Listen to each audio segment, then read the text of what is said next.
خبر یہ ہے کہ وفاقی حکومت کی جانب سے عید الفطر کی تعطیلات کا اعلان کر دیا گیا ہے۔ عید الفطر کی تعطیلات 31 مارچ سے 2 اپریل تک ہوں گی۔ نوٹیفیکیشن جاری کر دیا گیا ہے۔ عید الفطر کی تعطیلات 31 مارچ سے 2 اپریل تک ہوں گی۔ خبر یہ ہے کہ وفاقی حکومت کی جانب سے عید الفطر کی تعطیلات کا اعلان کر دیا گیا ہے۔ عید الفطر کی تعطیلات 31 مارچ سے 2 اپریل تک ہوں گی۔ نوٹیفیکیشن جاری کر دیا گیا ہے۔ عید الفطر کی تعطیلات 31 مارچ سے 2 اپریل تک ہوں گی۔ خبر یہ کہ اسلام آباد ہائی کورٹ میں مشال یوسفزئی کو اڈیالہ جیل میں داخلہ نہ دینے پر توہین عدالت کیس کی سماعت ہوئی۔ حسین احمد چودھری ہمارے ساتھ ہیں، ان سے مزید جان لیتے ہیں۔ جی حسین۔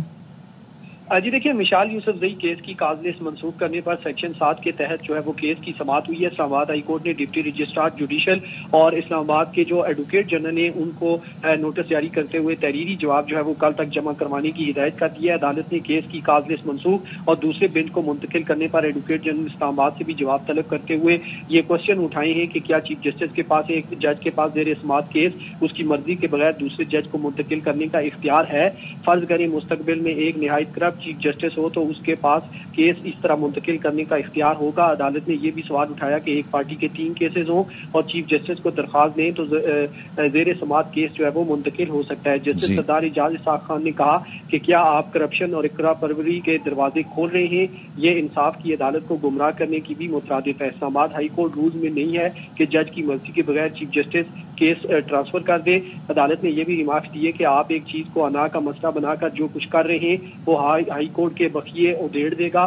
ریاست نے اگر فیصلہ کر لیا ہے کہ انہوں نے انا کی جنگ جیتنی ہے تو میرا یہاں بیٹھنے کا کوئی فائدہ نہیں ہے۔ عدالت نے متعلقہ افسران کو نوٹس جاری کرتے ہوئے کل تک تحریری جواب طلب کر لیا ہے۔ جی ٹھیک ہے، بہت شکریہ حسین۔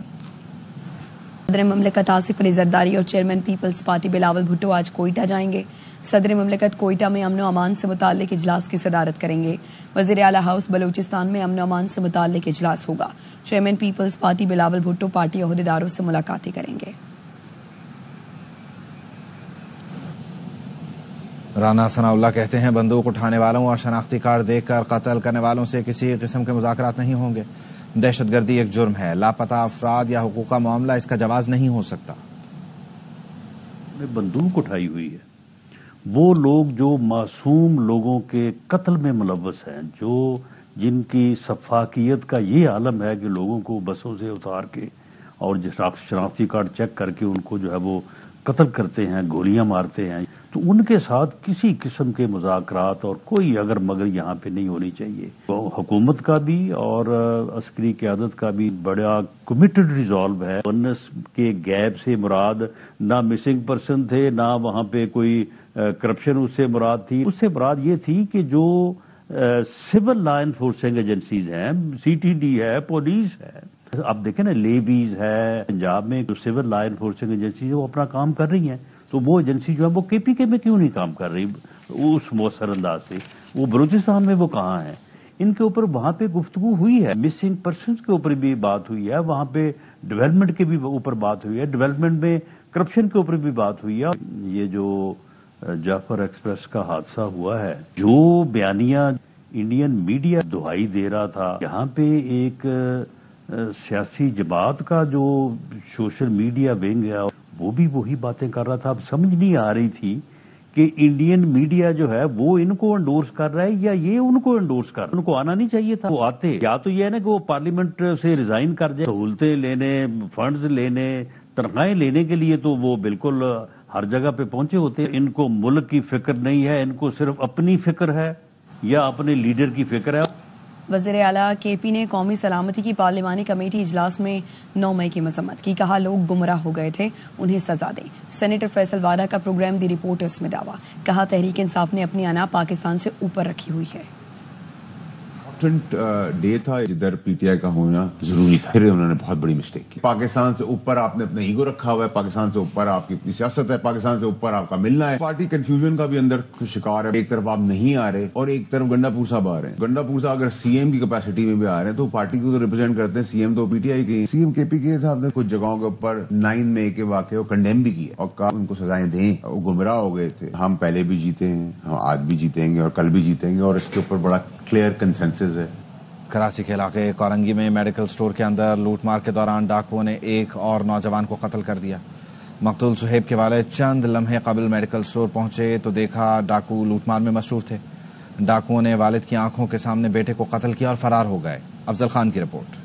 کراچی میں دندناتے ڈاکوؤں نے ایک اور گھر میں صف ماتم بچھا دی۔ کورنگی 6 نمبر میں 2 ڈاکوؤں نے میڈیکل اسٹور کے اندر لوٹ مار کی اور فرار ہوتے ہوئے فائرنگ کر کے دکاندار 21 سالہ صہیب کو قتل کر دیا، اور یہ سارا منظر کچھ ہی فاصلے پر بے بسی کی تصویر بنے صہیب کے بوڑھے والدین نے اپنی آنکھوں سے دیکھا۔ حکومت کو پتہ ہی نہیں ہے کیا کر رہے، جوان بچے دکان میں سے نکال کے مار کے چلے گئے، اب کس کی ماں کو ماں کہ ماؤں کی گودیں اتھیڑنی ہیں، بہنوں کے بھائی اس دنیا سے جا رہے ہیں، باپ کا اکلوتا سہارا اس دنیا سے جا رہا ہے، سمجھے نا، جو بوڑھے ماں باپ ہیں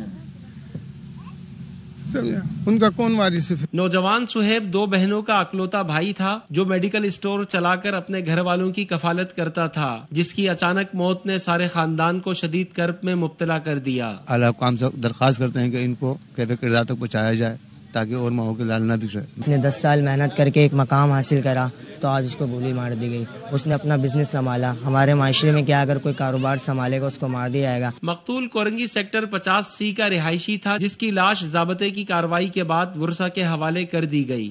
آئے روز کراچی میں معصوم شہری ڈکیتی مزاحمت پر قتل ہو رہے ہیں اور پولیس کی کارکردگی صرف داؤں تک محدود ہے۔ کیمرامین محمد عدنان کے ساتھ افضل خان، ARY نیوز، کراچی۔ غزہ پر اسرائیل کے حملے جاری ہیں، شہر دھماکوں کی آواز سے گونجتا رہا۔ 24 گھنٹے میں 174 بچے شہید ہو گئے۔ اسلامی جہاد کے ترجمان ابو حمزہ بھی شہید ہو گئے۔ آج صبح اسرائیلی طیاروں نے جنوبی غزہ پر بمباری کی، جس میں 14 افراد شہید ہوئے۔ صہیونی فوج نے خیموں، اسکول اور رہائشی عمارتوں کو نشانہ بنایا۔ 5 منزل عمارت زمیں بوس ہو گئی۔ اسرائیل نے شمالی غزہ میں ٹینک پہنچا دیے ہیں۔